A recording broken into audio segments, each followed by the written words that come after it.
My friends, what is going on? Welcome to another episode of Diner Talks with James. I'm James, and I'm pumped to be here with you all. Slide into the diner. How you doing? Let's get you a chocolate milkshake with one of them little metal tins on the side with the extra sauce in it for you. We're excited that you are here, my friends. I'm pumped.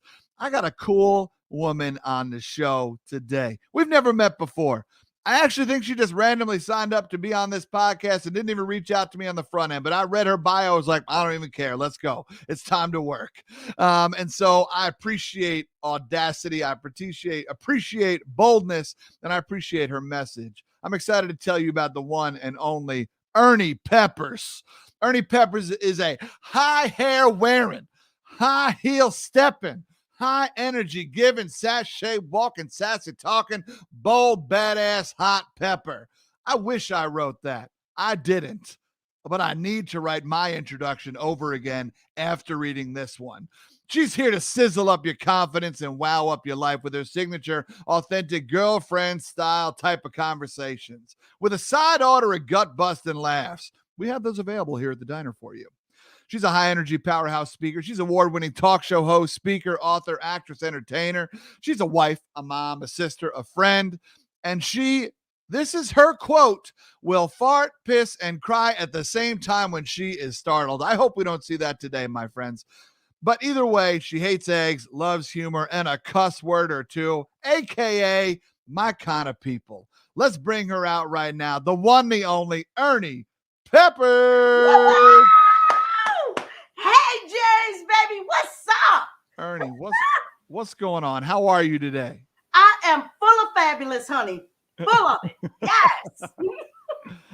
I love it. I love it. Now you're coming to me from Flatbush, Brooklyn. Yes. You born and raised in Brooklyn? Yes, I was. Well, hold on. I was born in Harlem. That's what I heard. That's what they told me. Okay. Then at 8 years old, they brought me into Brooklyn in the projects. Mm-hmm. And I've been there in Brooklyn ever since. I got out the projects though. Okay. Here we go. Now that's a big switch because sometimes like Harlem and Brooklyn got some beef.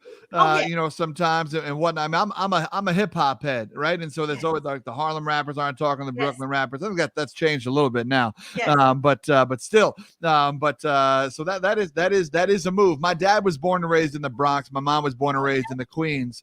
So we're touching a lot of the boroughs in this conversation. Yes, you are. Yes. yes. Because Brooklyn don't mess with Bronx either. You know that, right? Absolutely, yeah. We don't go up there. That's probably the worst of all of them. And just no one talks about Staten Island because you don't need to. That's why it's an island. Exactly. Get out of here. I love this. Ernee, as a fellow New Yorker, this show is called Diner Talks with James. So I know you've been to a diner. And here's my question for you. As a human being, what is one of your favorite late night food guilty pleasures? Like if you're going to go to a diner late at night, what's your move, Ernee? Now, you said you're from Flatbush, okay? Do you remember Floridian Diner on Flatbush Avenue? The Radiant Diner. Floridian, yes. Okay, yes. I was like, I don't know the Radiant. Yeah. Baby. There, when we come from our parties, we'll go there, park it, baby, and I will order the waffle with double sausage, okay? That's my guilty pleasure. Okay? That's what I'll do at a diner. Here's an honest question. Do you also put a little bit of syrup on the sausage as well? Because I do. I sure do. Baby, I dip. I'm a dipper. You're a dipper. Dip, baby, dip. Come on now, dip, baby, dip. So I love it. Waffles is a great move. Whenever I eat waffles, I make sure that I put butter in every single one of the squares. Yes. Yeah, you got to do it. No square left behind. In every little hole. Mm-hmm. Yes. Yeah, exactly. I love it. So you're born and raised in Harlem until you're 8. I was born in Harlem. 8 till you're 8. Then you moved to Brooklyn. Yep. And then we moved to Brooklyn. But then my mom sent me to Trinidad and Tobago, darling. Okay, now. Yes, Trinidad and Tobago at 8 years old. They sent me back here. Now, are you 100% Trinidadian? No, honey. No. No. Oh, okay. Daddy was from They the just Bronx. picked an island. No, my daddy was from the Bronx. Okay. Okay, so no. Yeah. I'm Trin American, honey. Trin American, got you. Yeah, Okay, Trin got you. So now, is that a part of your culture that you are still proud of? Like, is that something that do you cook the food? Do you still go down there? You got family down in Trinidad and Tobago, or was that just a little stint that you had? I have a shitload of family down there in Trinity, honey. You know what? No TVs down there, honey. My grandmother had 16 kids. Oh my gosh. There was no damn TV, baby. Okay. So I got nothing but aunts and uncles, cousins, honey, galore. Mm-hmm. But let me tell you, honey, I ain't been down there yet. I don't know. That story is, honey, that's another episode. That's a lifetime story, honey. Okay. Of what happened, the reason why I never made it back. Well, let me tell you a little bit of it. Yeah, please tell me a little bit if you could. That'd be great. I was going to ask anyway. The reason why I ain't been down there, because they left my ass up here. Okay? Ain't nobody called me. Ain't nobody come. Remember, I was 8 years old. Yeah. Ain't nobody come back and call me and say how you doing. Ain't nobody did shit. They just left me. And I didn't appreciate that, James. Yeah. Okay? I think it was messed up on they have to do that. You don't do that to no little baby. Yeah, especially 8 years old. You know what's happening. You're feeling your feelings. Exactly. And I know damn well I was moved from the island on the beaches, running and ripping in the woods, to coming to putting on a goddamn winter coat. Okay? You're right. Okay? There's a total difference. And ain't nobody tell me shit. Yeah. You just got moved around. And up on top of that, I was living with the mean old stepmother. Oh no. Baby. Okay. Okay? So that tells the whole story. Yeah. Hey. Yeah, no, that's some trauma right there for sure. I appreciate you telling us about that. Yeah, that'll stick with for an 8-year-old. Yes, absolutely. Yeah, that'll stick with you. I don't blame you for not going back. I ain't going back. Damn them. Damn them. But since Corona, my heart got a little sore. I want to go. Sure. I want to go back. I want to go visit. So I'll get down there once all this stuff clears up. Yeah. Yeah, for sure. Yeah, some conversations need to be had. Yeah. But I know some furniture moving around that damn place. Okay, we're gonna move some furniture out. Okay. So tell me, growing up in Brooklyn. Let's talk about your time in Brooklyn. You mentioned that you grew up in the projects. Yes. What did young Ernie want to be? What did young Ernie? Yeah. Where were your dreams at? Let me tell you, at 8 years old, from 8 to 11, I didn't speak. Trauma. Okay. I was being treated like shit. Yeah. Okay. Didn't know these goddamn Americans. All right. They moved into their damn house, moving to their damn projects. You know, in the islands, ain't no damn buildings that damn big. Yep. You're right. You're right. Okay. Plus, we had to do a winter coat. Didn't like it. And I was getting beat for no damn reason. Calling all types of names and all this crap. I'm 8. But it was okay. From 8 to 11, because I got left back because I wouldn't say shit. Okay? I wasn't talking. Because I was scared to talk. Because, you know, when you have an accent, the children will tease you. So I didn't want that. They was teasing me, honey, and honey, no. I wasn't like I was right now.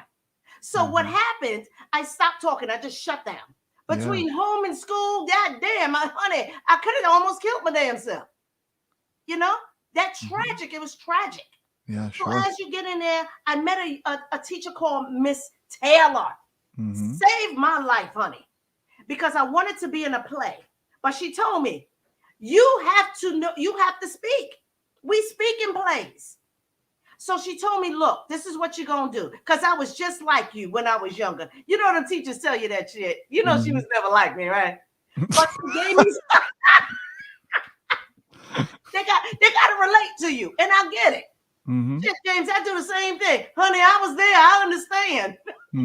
So she tells me, you know, Ernestine, because that's what the hell they named me until I named my damn self. Okay. She says, look, honey, you're going to have to speak in order to be in this play.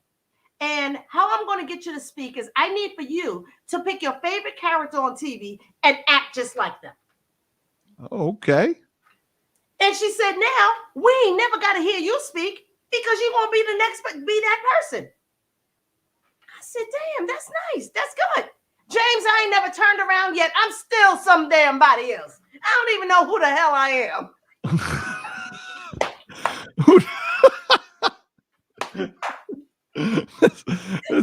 I feel like I'm on your show. This is great. I love it. So what character did you pick at the time? At the time, I liked Cara Burnett and Lucy. So I act silly. So silly works for me because I had the audience laughing. Yeah. So I was like, oh my God, they didn't even hear my accent. So now they're looking at me and they're laughing, and I'm like, oh, I got something now. And that was it. So now it was laughing with me, not at me. And I've been carrying that ever since. I've been in every damn play ever since. Everybody knew me then. You see how that works? And it's amazing that this is how I teach my public speaking classes. Oh, yes, honey. It's a trick. If I told you, James, act like your dad or act like your brother or act like your mom, I bet you can do it just like that. And you see how that works? So now you don't have to be embarrassed and me telling you, James, you know that that was, I didn't like that. Well, hey, that was my mom. That's how my mom do. So you see how that works?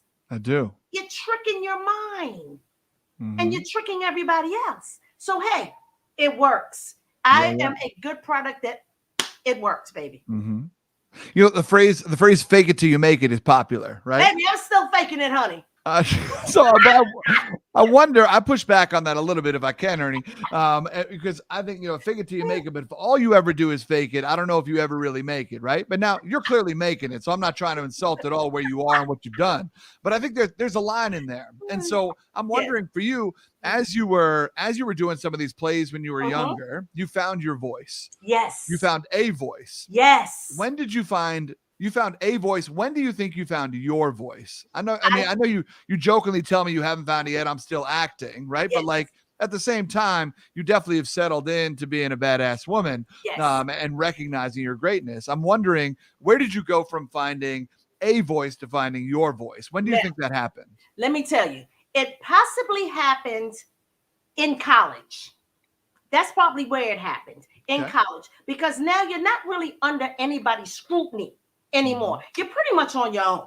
Yeah. And at that particular time, I had an opportunity to come on out and be away from the little kids, the high school kids. I was with the grown-ups. Yeah. And I would have an acting teacher, and I had all these people, and I took a piece of them, and I'm like, damn, I like that. I like the way she say that, or I like the way she do whatever. And I chose little pieces because, honey, I love me some Debbie Allen. I dances my ass off, honey. Okay, I dances, honey. Okay, and as I was doing that, I found that I wanted to not be and look like anyone else. I wanted to be my own me, and this is when I created my hair. I created, a different walk, a different swagger. I created what I wanted to see. You understand how that is? I do, yes. What I want to see is what I have just became. Because I know people like that. And I want to make sure that everyone around me, positive thinking, no negative thinking, always smiling. And people love energetic people. I don't like no boring ass people. Do you? Do you? Boring people tend to suck the life out of a lot of things. Exactly. And I give life when I see you. Before I even see them damn people smiling, honey. Okay? You're right. They're here. And I needed something to separate me from them damn officers. Because we all look the same from the neck down, right? Sure, yep. So I needed, honey, I could stand in a room with 10,000 officers and I'll be seen. You're That's right. it. You're And right. this is what you want. You want that magnetic. This is when I tell people the magnetic presence. That's Mm-hmm. what it is. Find you and just explode it. Yeah. Just send the shit all over the damn place. Email it, take a picture, write it down, do whatever you got to do. But don't ever be scared to not be you or to be noticed. Yeah. Would you go so far as to say that you created a brand? Yes, I did. Yeah. Yes. Yeah, with the look, with everything, for those of you, if you're watching on the live stream, you see it. But like, for those of you that don't, like this, I don't know. I hesitate to even try to describe it because I'm a white man and I use the wrong words a lot. But Go ahead. it's this stunning blonde, elevated. I must say bouffant. I don't know if that's the right word, but it feels like it's the right word. But it's incredible. It's mohawk. It's a mohawk. There is but it's like the classiest, most beautiful mohawk, though. You're It's damn not, right. right? Yes, It's James. not like, Yes, darling. Classy. I'm about to pick up a Slayer guitar, yeah. But it's incredible. It's prominent. It's beautiful. Yes. And so that's incredible. Where did you go to college? I went to the School of Visual Arts. Oh, okay, awesome. Yes. I love it. Yes. I love it. So creativity has always been something that has been passionate. Yes. In your world. Yes. Even during those times where you weren't talking, did you have a creative outlet? Were you writing? Were you? Yes. Was it music? What? I wrote plays. Yeah. I always wrote something like Ghetto Girls. Mm-hmm. When we had the talent shows, Ghetto Girls was coming on. I always reenact Joan Rivers Mm-hmm. and reenact Lucy, and I would just bring those skits to life and just do it. I loved it, and everyone loved it too because I know I can entertain you. Yeah. Here's a question that I hope I ask it in the right way. If I don't, I want you to push back on me, please, because I'm still a work in progress. But growing up in the projects, as you said that you did, it's a very cyclical nature, right? Not everybody gets out, right? It's the crabs in the bucket analogy where everybody gets pulled back in, right? They don't let people. If you do get out, you get shamed for leaving, right? Because like, oh, you're too good for us. Oh, you're doing this. You're damn right I am. Right. so I'm wondering, right? Like, I'm wondering for you, when did you say like, I want to rewrite my story? My story is bigger than this is potentially the wrong way to put it, but you know what I mean? Like my story is gonna be different than what I'm seeing around me. It wasn't my choice to leave. I got put the fuck out. Okay. I got put out. The stepmother, I had graduated from high school, and my time was up, honey. A job or no job, I had to go. Yeah. So I got put out. It was the best put out I have ever had in my life. Okay, to be put out from her miserable ass. Okay, so yes, I was put out. So it's not like I wanted to leave. I wanted to leave, but I didn't know how to leave. I didn't have family. I only had some friends, and luckily these friends showed me what a good household is supposed to look like. Okay. Not mine. Mine was just so dysfunctional. Yeah. And and it was because my dad messed around on his wife and had me. I was a love child. And then my mom passed away, and I'm stuck with his ass. Him and his miserable ass wife. So I get it now why she felt the way she felt, because now she had brought me the constant reminder that his ass went out and messed around on her. Right. So I get it, but I also do get that you didn't have to accept me. You didn't have to do that. You beat me. You did. Oh, James. Oh, Lord. Honey, I think if that woman was alive today, I'd probably whoop her ass. Yeah. But I forgave her way before she was able to die. She passed on, and I forgave her before she passed on so that I can live on. Yeah. Because I couldn't move on in my creativity and where I was going as long as I was holding on to what she used to call me, bitches and hoes and sluts. I was 8. I didn't know what the hell that is, but this is what she did. But she was doing that out of anger. What's that? Black woman scorn, honey. So I get it. Now I get it. But I didn't get it at 8. I didn't get it at 10. I didn't get it at 15. I didn't get it. Right. But I get it now. But that had a lot to do with, because I've been with my boyfriend husband for 35 years. Woo. Let's go. That's that real love. Yes, honey. And I still like him, honey. Okay. Yeah. Mm-hmm. I still like him. So Mary J. Blige is talking about real love. Real love. I hope she finds it. Yeah, you're right. That's another podcast also. That's so powerful that you were, I mean, forgiveness is something that when we're able to do it, it's always fascinating to see how much almost more it is a gift to ourselves. Yes. And that's how it really was for you. Yes. And that, like, it removed the wall, the wall, that yes. area that was up. It removed it. And how I end up, it happened when I went to jail. I Plot went to twist. jail. And what? I started. I knew I would get you with that one. I started the correctional department in 2005. Mm-hmm. And when I went in, within that 6 months, James, I thought I was getting ready to have a nervous breakdown, meaning that I wasn't me no more. I wasn't happy. I was upset. I was confused. And that 8-year-old, 9-year-old, 10-year-old surfaced because I never dealt with it before. Yeah. But you got to deal with these things, because no matter when you're ready or not, it comes up. Cream will rise to the top. Mm-hmm. Even though I kept it down and just kept it under without anyone knowing, it overgave me.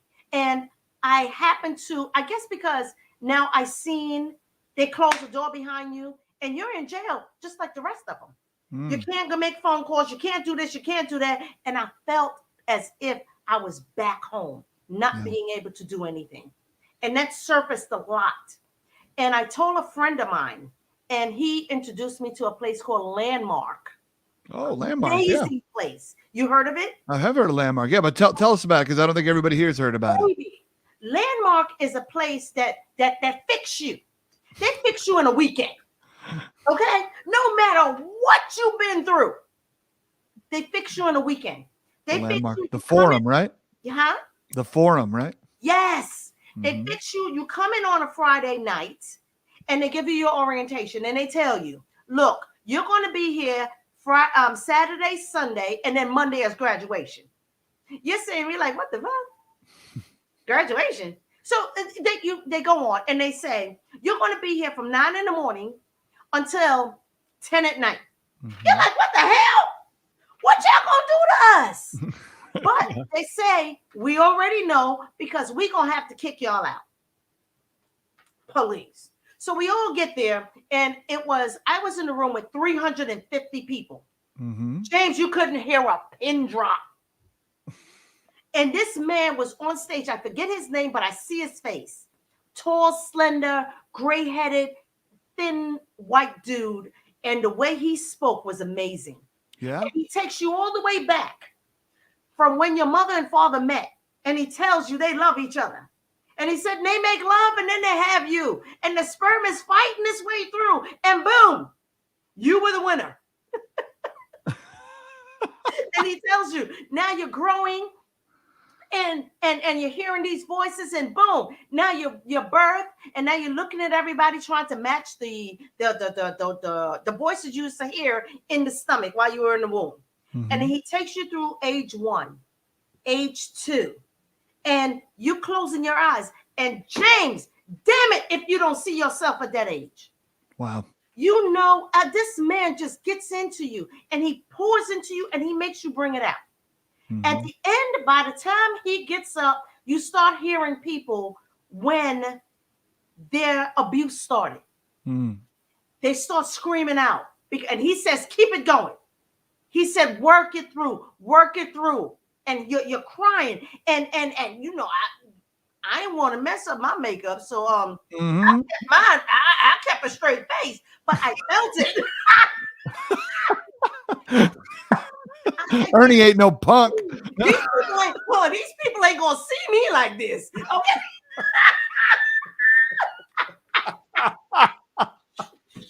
Oh, what a mess. Because, I don't know these people. And I had to be on my best behavior at all times.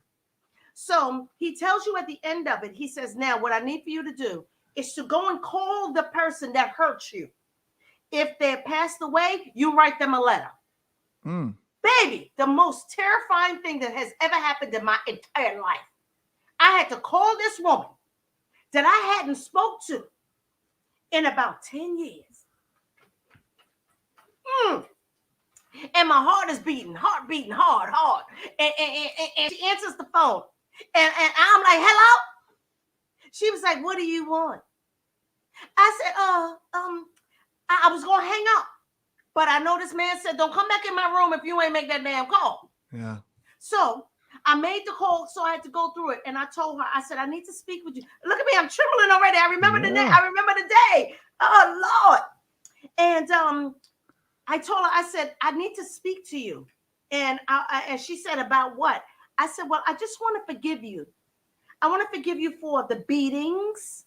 I want to forgive you for the assaults, the rape, the no bath, the no eating, the small clothes, the constant getting slapped. I forgive you because I understood. And I understand where it's from and why you did it. She says, hold up. I got something to say. I says, no, you don't. Because you had your turn to call me and say that you apologize and you're sorry for what you did. I said, this is my turn now. And I said, I wish you nothing but the best that the rest of your life have to offer. And I will never, ever speak to you again. Hung up. Because I had a pink flip, the phone that closed. You know, that pink phone. What was it, cellular back then? The Razor or something? The Razor, yes, the pink one. And I closed it down. James, right after that, the cry came out. Yeah. It came out, but it came bursting out. And I'm choking and this big ball of, like I would say, like mucus came out. Just mucus. It was nothing else. I had already ate breakfast. I ate all that. None of the breakfast came up, but this mucus came up. James, I felt like I was so light. I never looked back. Yeah. I was free. I had regurgitated that little girl out and all the hate that I had for that woman. Yeah. And I ain't looked back since. And I've been able to live my life on my terms. Okay. Yeah. And she never tried to reach out to you. Absolutely not. Yep. You think she would? Absolutely not if I was her. No. Hell no. She knew I was a correction officer. I wasn't playing no more, lady. Yeah. So that's part of the struggle that I had to go through in order to get to where I am now. It's a struggle. But I would always tell people, it will rise to the top. Handle it when it gets there, because you can't handle it before, because now you're ready to go through it. Go through it. Cry, kick, scream. And I told them, and I stood up and I spoke, and I told them, my job is to make sure that every other woman goes through what I went through, to be themselves. And this is what I've been doing ever since. First off, thank you. Thank you for sharing that story. I know that you have worked through it, and it's been a powerful situation, and but it's still personal. And thank you for opening up to us in that way here, open up to me. and so the Landmark Forum, going through this like literally just like removing the weight, like you said, regurgitating the trauma, so it was out of your body. And that enabled you to find this calling, this mission. Which is incredible. With it, because I already had it, but it just wasn't going anywhere because I wasn't giving it all. something was holding me back. Right. And that's what it was. Yeah. Because I was doing it, but it wasn't, it was like, yeah, yeah, she trying. Yeah. But now, after that came on, oh, yes, baby. Yeah. Yes. Ain't nothing holding me back now because I understood it wasn't my fault. Yeah. What a gift to give yourself. And I like the way you put it. I think I agree with it. I let it sit with me for a little bit. I'm an internal processor from time to time, but I like the idea that like you deal with it when it arises. Yes. Right. And so I think, that's a powerful sentiment. I'm a firm believer. I went through a divorce a few years ago, 5 years ago now, and and I created a playlist on my Spotify or whatever it was, and it was literally called "In the Fire," and it truly was like the songs that reminded me of that human and the songs that were adjacent or songs about, and it was like James, you just need to sit in it for a second. Yes. Because you got to sit in it. There's no walking around the fire with some of these things. Nope. That's avoidance. That's avoidance. The fire's still there. Burn. Yeah. Burn. So yeah. So you gotta, yeah. So I literally was like, I gotta be in it. I gotta be in my feels. I gotta sit in it. I cannot run from this because the big thing for me was that, and I told my now wife this at the time was that like the more work I do right now on this, the better our relationship is going to be moving better forward. Husband you can be for her. Absolutely. Yeah. Yes. It absolutely sucks that I needed to hurt somebody in order to become a better man. You know what? But No. It is what it is. No. Why are you putting her first? What about you? That's not what I do, Ernie. You don't know me. That's not my style. Ernie, I'm a pharmacist, okay? I pass out the drugs. I don't take them. You know what I'm saying? So here's one of the fascinating plot twists you talk about. When I went to jail, you've been a corrections officer for 18 years. Yes, sir.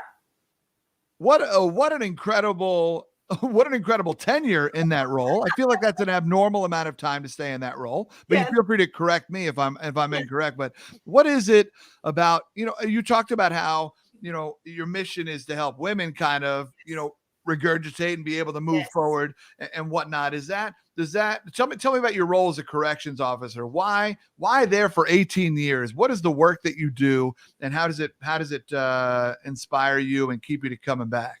Well, how I got into this is because my bestest girlfriend that I grew up with since I was 8, that was the home that I used to go to like almost every weekend. And this is how I knew what a family was supposed to be like. She went into the correctional department early on, like I think it was like 1987. She went on like pretty much right after we came out of high school. Yeah. So she went into there and I went into the TV land. I did TV. I did this and I'm doing rap parties. Oh, I'm living my bestest life. So she's going to tell me, and I still tell her she was jealous. She's like, well, you need to take the correction officer test so you can be stable. You only do 20 years. They pay you good. And that's it. This little job that you got, this little thing you got going on, every month or two or every year you running after another job, another TV role. I was like, you got to get serious. You have a daughter now. I was like, oh. Ooh. Okay. I thought she made sense. Okay. So I messed around and took. She bought the damn test for. She bought the application and stuff for me. James, I messed around and took the test and I passed the shit. I don't even know. I ain't even studied. I didn't think I was that damn smart. Yeah. But I passed the damn test, and then they caught me within like maybe about a month. Mm-hmm. Real fast. At that particular time, I was working at BBC. I was working there. I think it was like in the Times Square area. I was working there, and they called me. So damn it, I left and I went because I was supposed to. They was just getting ready to get me off of another job. So I said, you know what? Corrections is right on time. So that's what I did. I chose it. What is a girl to do if she was getting ready to look for another job? Go to the one that called you. Mm-hmm. Yeah. And that's it. It was a difficult change because I was used to wearing my suits and my heels and my makeup and my, my everything. Honey, I had to put on boy boots and a monkey suit. Monkey suit. You wear the same clothes every day, James. Yeah, every day. I never have the problem like I used to have. What am I going to wear today? I don't have that damn problem, James. Yeah. Because I already know. I took it off and I ain't going to do nothing but put it back on. Mm-hmm. It's kind of nice some days, probably. It always has become nice. Yeah. Because you're in and out, but still, I still have to find, something different about me because we all look the same. We ain't trying to hear that, so that's it. Yeah. Inside, it's all here. It's all mental. Remember, I told you I grew up in the projects. It helped. Okay. Sure. Because we have the street smarts, the wit, the talk, we got the gift of gab. We got it when you're from the streets. Okay. So it was a lot easier for me to convert instead of the struggle. Like if I was on Long Island, not the same, That's where I grew up. So watch your mouth. Okay. No, I'm just kidding. No, you are 100% correct. As someone who grew up on Long Island and never put the K in the word streets. Yeah. But which would make me not really right. Relatability is powerful. When we see ourselves in someone else, we believe that we can. And so I agree with you. Keep talking. Yes. Keep going. So once you get in there, you end up finding that it's nothing but the streets and the inside. That's all it is. It's the streets. It's just that you're telling them what to do now. Go to bed, go shower, time out, lights out, lock in. It's that type of conversation. And you're in there to basically calm things down because you're never running anything. You're just there as the mediator in the housing area.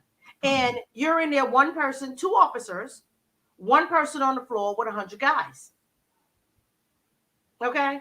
And if you mess up, you can mess up really well. But I never messed up because I carried myself in a certain way, a mother figure type of way.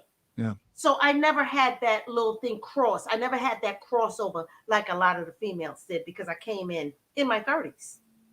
Okay. So it's not like they don't want my old ass. Okay. In her 30s. Okay. They want the young ones. Okay. The 20s. They want them, because they popping it.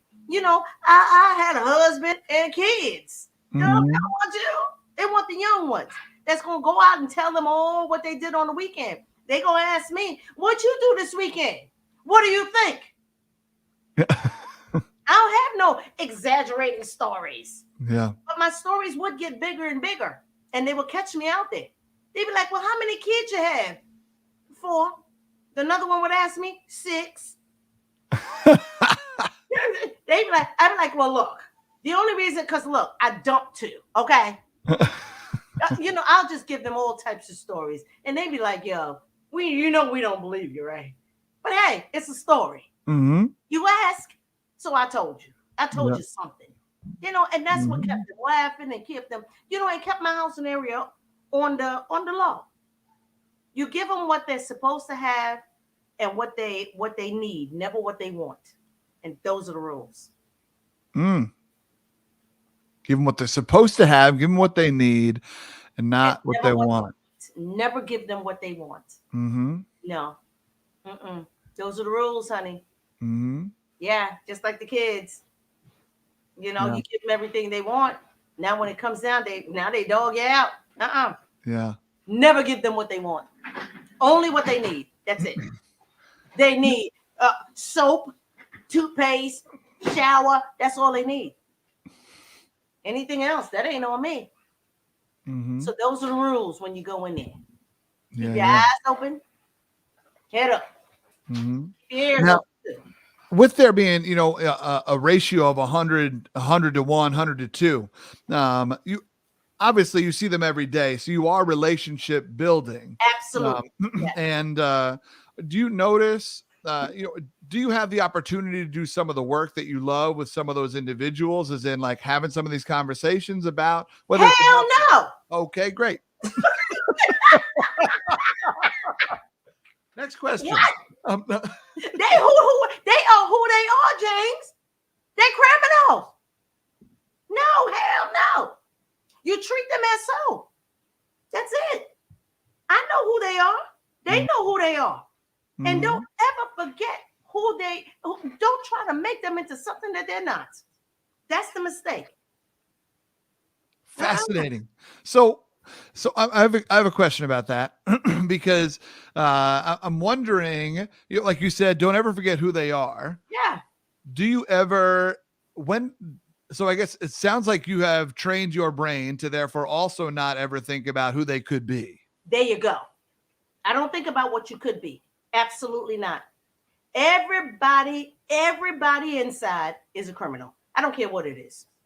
I don't care if you just jump the turnstile. You're a criminal to me. And I treat you as so. Because I'm not there to judge you. You went here for something. You ain't here because you took the damn test. So you're in there for a reason. And I treat you as so. Now, I don't disrespect you. Yeah. I will give you what you're supposed to have, your minimum standards. And that's it. I'm not there to judge you. You didn't take the test. That's all I know. Yeah. And I treat you as so, and I give you what you're supposed to have. And that's it. Nothing more. Nothing more, nothing less. Do you think what role does I mean, like you said, they're in there for a reason. Yeah. And largely a lot of those reasons are typically because of choices, and choices have consequences. Yes. Some of those reasons are also systemic. Yes. Right? Yes. And so, I mean, that's not a conversation that you can necessarily have on the inside, I would assume, but that's got to be something that plays on your heart as well a little bit. Jay, what I told you. James, I don't give a damn what they in there for. My job is to make sure that me and my damn lashes come out of there okay. Okay? That's my job. I got to make sure that I am okay to come home to my family. That's my job. And that's it. So no, I can't take on what type of fuck up he been doing ever since he been 2. That ain't my problem. Yeah. That's your mama problem. And apparently she didn't take care of it. So why should I? I got to make sure that my babies don't end up in here. That's all I got to make sure. Yeah. So no, I don't care what they're in there for, James. They all did the same thing as far as I'm concerned. Something wrong. Okay. No. Ernie, this is fascinating. I'm always appreciative of honesty, and so I'm much respect to your honesty.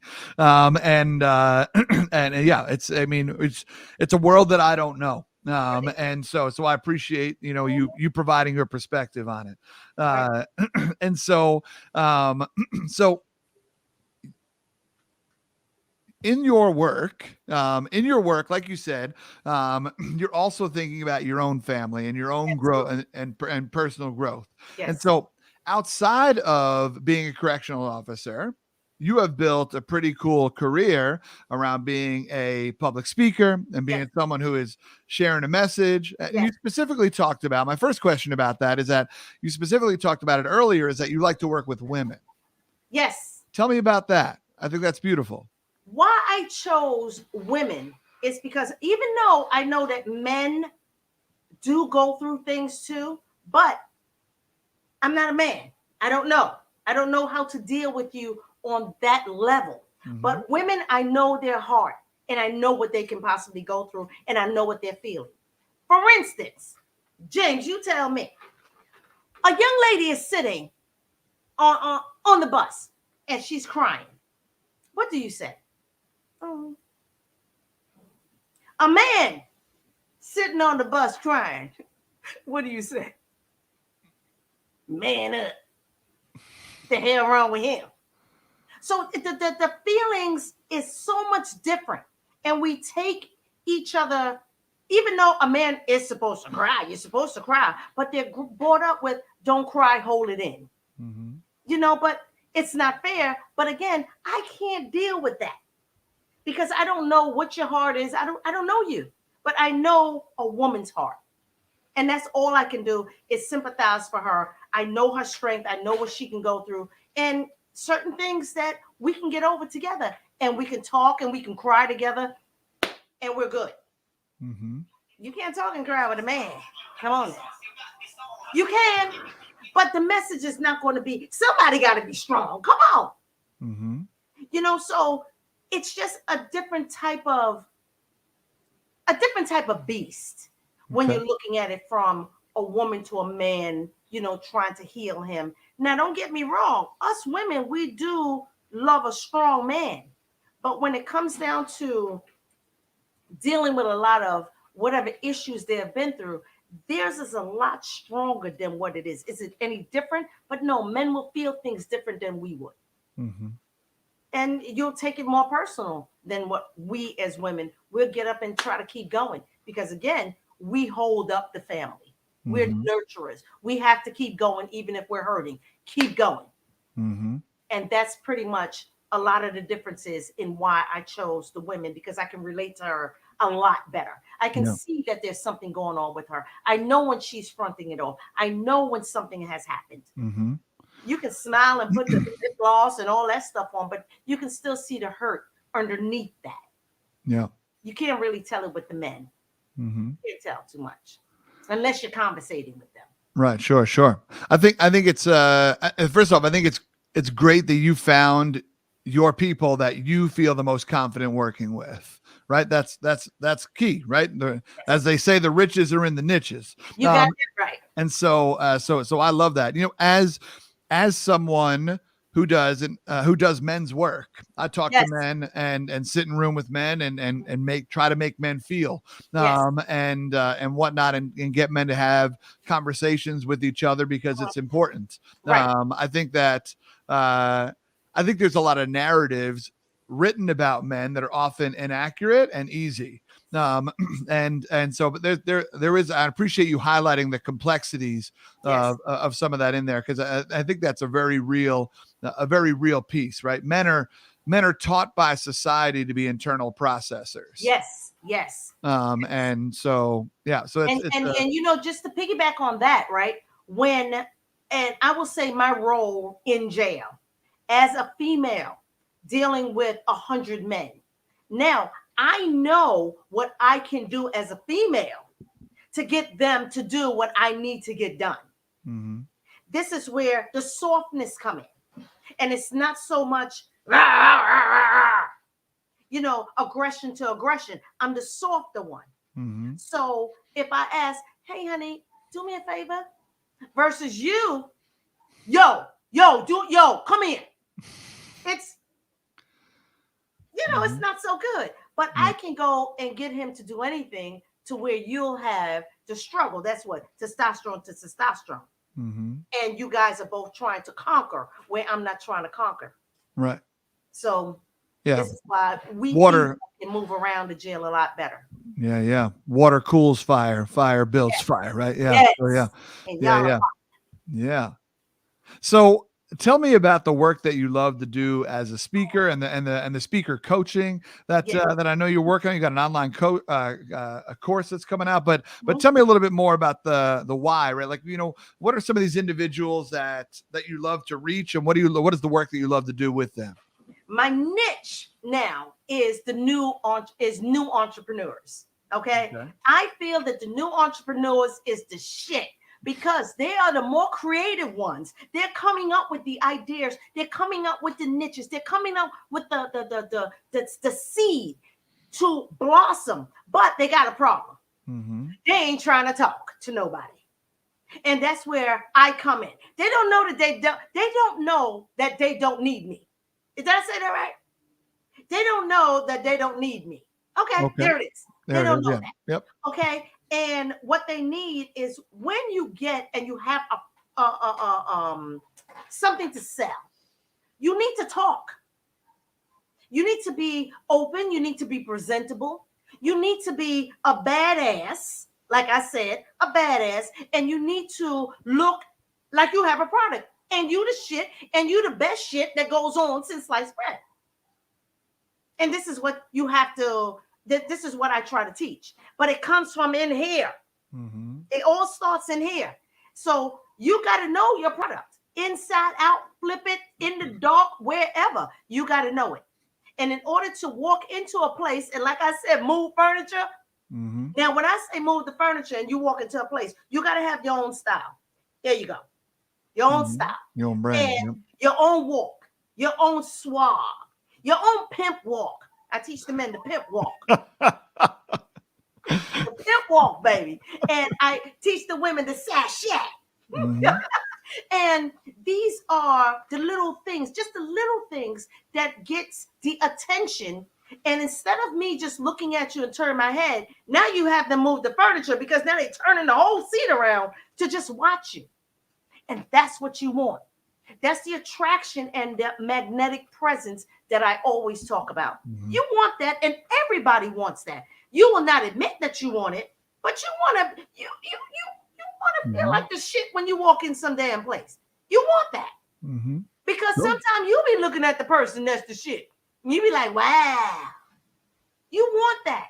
Yep. How do you get it? Sometimes you don't have the balls and the cojones to say, "Yo, that's what I want," but deep down inside. You be like, I like that suit, or I like the way he walk, or I like, but you ain't got the balls to go tell him that. But see, we women, we can do that. Mm-hmm. They be like, girl, I love that dress. Oh, that dress fit. And you just go on. There's a way that you say these things and you keep it moving. Yeah. But men's, you don't do that. You cry softly in the dark. I don't want to talk about it, Ernie. I don't want to talk about it. You know, it's interesting when you're talking about this idea of, helping people, walk into the room with their own swagger, their own limp, their own, whatever. And I think a big, you say pimp, I'll say limp because I think it's more politically correct. You're so good though. Oh, Jesus. So yeah. It just hits different when a man says it. So I got my I'm doing my thing over here. So but here's a question is that as you work with some of these clients, is it about helping them discover their own walk, their own gait, right? It's not necessarily like you got to come in here and do. It's not like come here and drink this Kool-Aid, subscribe to this. It's let's help you find your own confidence, your own style, your own amazing blonde mohawk, whatever it is. Yes. Yeah. And I help them find that the way my fifth grade teacher taught me. Who is it that you like? Mm-hmm. What is it that you like about them? If you was to take something from them and make it yours, what would it be? Oh, everybody don't like themselves wholeheartedly. And we all have grown up and taken a piece of our mom, our dad, our sister. We all have done that in order to create who you are. Because some of them, they be like, oh, I act just like my dad. Do you think that was coincidentally? No. That's what you adapt. And sometimes it works for you and sometimes it don't. And you can see some people be like, damn, you look and act just like your mama. I don't know. Is that a compliment? And some things will work for you. But those are the things that you chose to take out. Yeah. And place in you. And it's just like the Legos. You're building on who you are. And once you come up with whatever it is, you don't toss it in a bowl, boom, there's you. And that's all. I'm not saying there's nothing wrong with you, but there's something wrong if nobody likes your ass. Here's the quote of the podcast. I'm not saying there's something wrong with you, but there's something wrong if no one likes your ass. That's the quote of the podcast right there, Ernie. Write that one down. Tweet it. So is this what, you just you had a book drop recently, yes. Mrs. Peppers Playbook. Yes, baby. Mrs. Peppers Playbook. Is this what you're talking about in this book, as well as it kind of a, if we're not seeing you speak, if we're not seeing a part of a coaching program, we don't have this online course. Is this book helping us? Is that what it's doing? Yes. What the book is doing is telling you exactly what I do. I'm not giving you what someone else does on stage. I'm giving you exactly what Ernee Peppers do when she's on stage to get ready. If she rehearsed, how she even pick what she does. If it's music, if I sweep, if I mop, if I do whatever it may be, I'm letting you know this is how I do it. And it's so simple that you can do it too. It is not rocket science. It is not that tough. It is very simple. Say it, because people want to see you. They don't want to see some damn body else. And they want to hear a couple of goddamn cuss words every now and then. Okay? They want to know that you're real. They want to know that you fought. They want to know all that because it's human. It is nothing that's inhumane that I'm talking about or that I'm doing. Everyone wants to be noticed because if you didn't, you wouldn't get dressed the way you get dressed in the morning. You wouldn't comb your hair. You wouldn't do certain things. So everyone has that thing of wanting to be noticed. And that's it. So you want to be noticed, how to talk, how to walk, how to put it on. Just put it on. Just leave your boring ass outside the stage and bring that exciting person on the stage. After you're done, you say thank you, pick your boring ass up, back up, and then you walk on out. You can always be you, but when you are in front of everyone else, you have to give the audience what they want. And your boring ass is not who they want. Ever been to a concert and it was boring? Come on now. Come on now. Come on now. Speak to it. Speak on it. Ernee, it is refreshing to hear you talk. At the same time, there's so many things, not so many things. There are a number of things that you say that are contradictory to sometimes what I teach. I talk a lot about being authentic, owning your imperfections, and showing up as you because who you are is enough. And so there's a balance. I think there's a balance between our schools of thought because you're not out here. Even though we're calling people boring asses, right? I think ultimately what we're also trying to talk is that like, you are good enough to show up with all of your energy. Yes. You are good enough to show up with your whole gift for people. And sometimes when we perceive ourselves as being boring, that's because we've taken ourselves out of the game a little bit. Yes. Would you agree with that? I totally agree. All right, good. Because if you didn't, I don't know where we'd find a connection point. But there is a certain degree of being yourself. Yeah. There's a certain degree. And every place that we go, we are someone different because we have to act and adapt to our environment.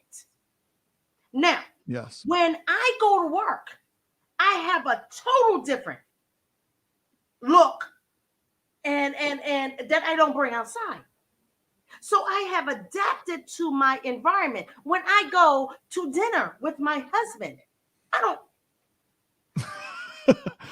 We need more water. Do you see what I'm saying? Yes. So you have to act accordingly. And if you're going to present yourself to someone or you're going for an interview, I want to know who you are, but I also want to know that you can adapt to your environment. You know, so I'm not trying to say leave all of you home because you can't. Right. It's just leave the part that nobody wants to see. If you want to just do that at home, fine. But it's not good for if you're coming to present. People are coming to find some new blood. They're trying to find some energy because they're tired of their damn life. And they're trying to find some life in somebody else who's going to help them change their life. So you can be boring, but go into the boring people. Let's see how far you get. Hey, accountants need love too. Yes, they do. Yes, they do. We need accountants. Amen. We don't need them on stage talking. And I know some dynamic accountants as well. So I'm just playing. Ernee, I appreciate the work that you are doing. I appreciate your perspective. I've loved this conversation because believe it or not, you and I grew up different. And the way that you grew up, the trauma that you experienced, and the work that you put in to solidify the badass woman that you are today, it's beautiful to hear how it shapes your perspective and the conversations that you have with others. And so I appreciate you bringing all of you to this moment. Yes. It's been so special getting to spend time with you. I know you're doing a lot of great work, helping people with their public speaking skills, their presentation skills, and showing up. This book, Mrs. Peppers Playbook, is out right now, and I appreciate it. Ernie, can you just let people know where's the best place for people to catch up with you on the internet? Okay, first, they need to catch up in my book. Get the book. You need to catch up and grab the damn book, okay? Okay, I speak to you just as I'm speaking to you right now in the book. We're talking to you, born ass. Pick up the book. If you don't know me, you're going to know me in that book, okay?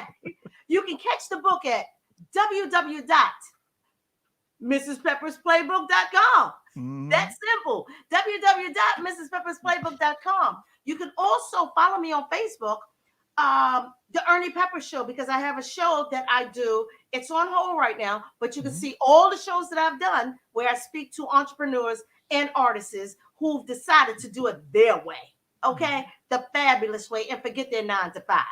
I do that. And you can also find me on Instagram, Peppers Speaks. All right? So it's Peppers Speaks and the Ernee Peppers Show. You can find me there. And hey, holla at me. Say, hey, girl, I answer you back. I love it. I love it. And I'm going to use this formal platform since it's recorded to let you know that when the Ernee Peppers Show comes back rolling again, if I'm not one of your guests, I'm coming over there and flipping tables. And where are you? What town are you in? I'm in Minneapolis, but don't worry, I travel. My family's still back in New York, so I come back all the time. Come on home, baby. Let me know. Come on home. If Ernee Peppers is calling, I'm picking up the phone. That's all I'm saying out here. That's all I'm saying. Thank you so much for hanging out with me in the diner today, Ernee. It's been a blast. Yes, I've had a blast. Okay, because I get a chance to be interviewed instead of me interviewing some damn body. Okay. Let's go, Ernee. We're gonna catch you in a minute. Let me close this out. All right. Y'all, that was my time with the one and only Ernee Peppers. I told you, dynamic. I'm telling you, powerhouse, incredible human. And I love the perspective, right? Like as I just mentioned towards the end, we grew up a little bit different. And so it's funny how I think we arrived at similar places just from two different angles. And that's great because the people that want Ernee Peppers to coach them don't want James Robillard to coach them, but it doesn't matter because we all have a coach that's going to get us to where we need to go. It's about finding the person that fits for you. And it's just so beautiful talking about how the power of forgiveness and the power of pushing past some of those things so we can truly live our authentic lives and removing some of those shackles of shame or shackles of pain. I just really appreciate Ernee Peppers for showing up with her whole damn self. And I really hope I'm not one of them boring ass people she was talking about. I got to talk to my wife. I'm getting self-conscious. But it was so special getting to hang out with her. And I hope you enjoyed this show, y'all. I know I did. And until next time, keep punching small talk in the face by asking better questions. You all take care.